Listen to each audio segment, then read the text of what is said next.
1994 में miss universe का ताज पहनने वाली भारतीय अदाकारा सुष्मिता सेन ने अपनी लेपालिक बेटियों की शादी न करने के हवाले से खुलकर बात करते हुए बताया कि मेरी जिंदगी में ऐसा कोई आदमी नहीं आया जिसको मेरी तरजीहात के मुतालिक न पता हो।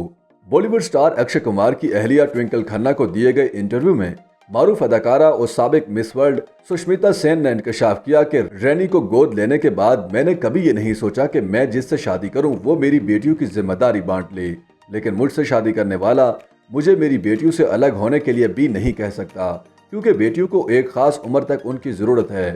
सुष्मिता ने कहा कि वो अपनी जिंदगी में कुछ बहुत सारे दिलचस्प मर्दों से मिली हैं, लेकिन उनसे शादी न करने की वाहिद वजह यह है कि वो मायूस कुन थे। अदाकारा ने यह भी वाज़ेह किया कि उनके शादी न करने के फैसले का उनके बच्चों से कोई ताल्लुक नहीं है। अदाकारा ने बताया कि मेरी बेटियां बहुत मेहरबान तबीयत की मालिक हैं। अपनी जिंदगी में उन्होंने लोगों को खुले बाजुओं से कबूल किया और कभी मुंह नहीं बनाया। सुष्मिता ने यह भी इंकशाफ किया कि वो 3 मरतबा शादी करने के करीब पहुंची, लेकिन खुदा ने उन्हें बचा लिया। उनका कहना है कि अगर मैं शादी कर लेती तो उनसे जुड़ी जिंदगियां तबाह हो जाती।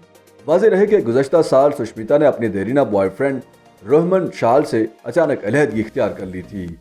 इससे पहले यह ख्याल किया जाता था कि दोनों शादी कर लेंगे, ताहम उन दोनों की दोस्ती अब भी बरकरार है। सुष्मिता सेन अब तक बॉलीवुड में कई सुपरहिट फिल्में दे चुकी हैं। सन 2000 में अदाकारा को फिल्म बीवी नंबर 1 पर फिल्म फेयर और स्टार स्क्रीन अवार्ड से नवाजा गया, जबकि फिल्म सिर्फ तुम के लिए आईफा अवार्ड हासिल करने में भी कामयाब रही।